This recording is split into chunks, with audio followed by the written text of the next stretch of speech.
Hi, this is JP Morgan. Today on The Slanted Lens, we're going to talk about what should be a simple principle but can be kind of complicated to apply. We're going to talk about how you combine your practical or tungsten lights in a room or on your set with your strobes and how you combine those two together. It's a very simple equation. On the exposure triangle, both the strobes and the tungsten lights are controlled by the ISO, but your aperture is going to control your strobes and your shutter is going to control your practical lights. So let's apply this on set and just see what we get when we try to control our strobes with the aperture and all these light bulbs with our shutter speed.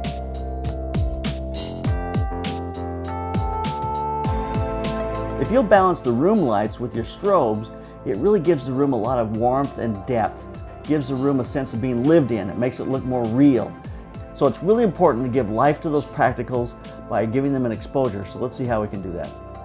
So when you're shooting and you have two light sources, your strobes and the practical lights in the room like lamps and other tungsten, let's look at the exposure triangle because it's going to help us understand how to balance these two different light sources when we're shooting with two light sources in the same room. Our exposure triangle has three parts: ISO, shutter, and aperture. The ISO controls the scene overall. As we raise it up or down, we're going to get more or less exposure. It affects both the light bulbs in the shot and the strobes equally. This leaves us two areas in the exposure triangle that allow us to control two different light sources: the shutter speed and the aperture. The shutter speed affects the light bulbs or tungsten lights, and the aperture controls the strobes. Let's talk about why that is. In a dark room where there's very little ambient light, the shutter speed does not affect the strobes. It can be long or short, it just has no effect on the strobes. The flash duration of the strobes is too fast to be affected by the shutter speed. The only exception to this rule is that faster shutter speeds, faster than 1/80th of a second, they're going to start to clip the flash duration of the strobes and darken the image. But most of the time when we're balancing light bulbs or the practicals in the room with the strobes, we're going to want longer shutter speeds, and so this is not a problem. So the strobes are not affected by the shutter speed, so the aperture is going to control the strobes. If I turn my strobes on, I get a reading of f8 at my subject, and with the light meter, I set the camera's aperture to f8. The light bulbs in the room at a 1/60th of a second are going to be way too dark, so we're going to need to lengthen that shutter speed. I now lengthen the shutter speed until I get a correct exposure on the practical lights or light bulbs in the room. It's a very simple equation. Let's take a look at an example. My strobe exposure is f14, the shutter speed is 1/50th of a second. His face has a correct exposure, but the light bulbs are a little dark. I want to make them brighter and not affect his face. I'm going to lengthen the exposure to see what it does to the light bulbs. Here we are at 1/25th of a second, twice as much time, so obviously they're brighter. We're going to go to 1/13th of a second. Obviously the bulbs are getting brighter. He's away from the bulbs, not standing next to them, so the light bulbs are not affecting his face at all. Here's 1/6 of the shutter speed and it's starting to blow out. When we're using a high aperture like f14, we're going to need a very long exposure for those light bulbs. But remember, we're looking at these light bulbs, we're looking at the filament of the light bulbs, so it's like looking directly at the flash tube. If this was in a lamp, it would need to be much longer because we're not looking at the direct light source, we're looking at the effect of the light source. I'm going to 1/25th of a second, and for me that looks the best. It's really a matter of personal opinion, but I like 1/25th of a second. Let's move on to our shoot. We did a shot combining light bulbs with strobes, and let's see what we've got. We hung 30 light bulbs from cords in the shot. 30 sounds like a lot, but it wasn't as many as I thought it would be. These are old-fashioned light bulbs. They're fun to work with. You see that really fun filament inside the bulb? I wanted to have a black and white image. Black cords with white lights, black hair with our model, and the white dress had some black accents. She's standing in the middle of the light, so the shorter I can make my shutter, the less exposure I'm going to get from the light bulbs on her face. I'm on a Tamron 70 to 200 millimeter lens. My focal length is about 120 millimeters. It's slightly long.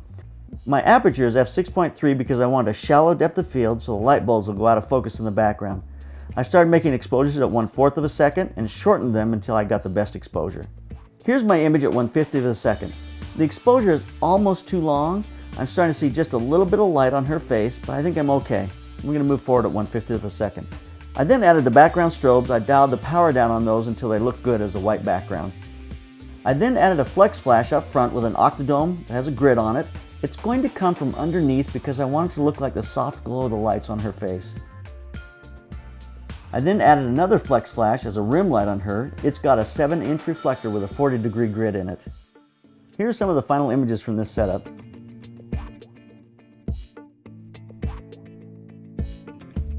Just to change things up, I then added a blue gel to the background light and shot some more images. I added a 39-inch reflector just to add a little bit of fill on her face. Here's some of the final images from this setup.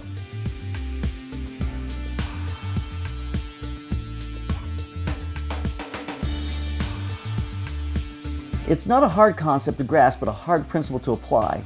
This principle is the same for sunsets, outside lights at night, lamps, any kind of constant light source.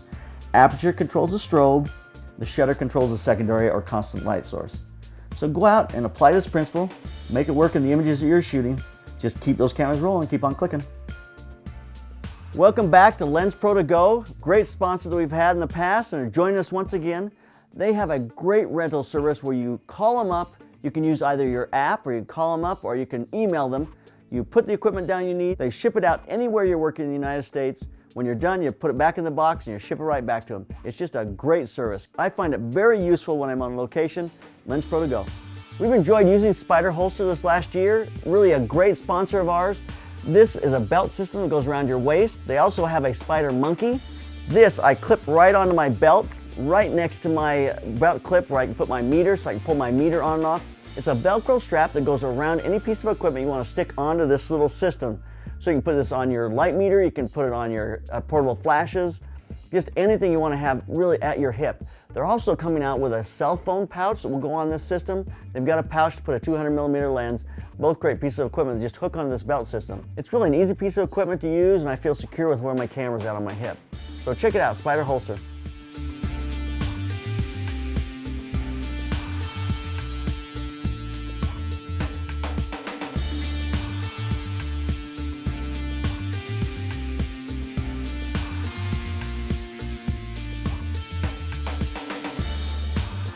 We had a great time shooting with that Flex Flash on set with all those light bulbs.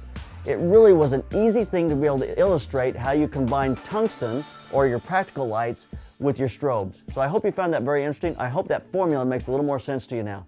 Like us on Facebook and follow us on Instagram and Twitter. We've got a lot of great stuff coming in the next few months. Our business coaching class comes up real soon, so get on our newsletter. It's at theslenderlens.com. Great information about photography, photographic lighting. We hope to make life easier for you, to give you the information and the tools you need to be able to be successful in your business. We also have a brand new webpage they just put up. A lot of great information there, easy to use. Go to theslenderlens.com. We're now posting all our videos first on theslenderlens.com before they hit YouTube. They'll be on there for about a week to 2 weeks before they come to YouTube. So if you want to see them first, go to theslenderlens.com. So keep those cameras rolling, keep on clicking.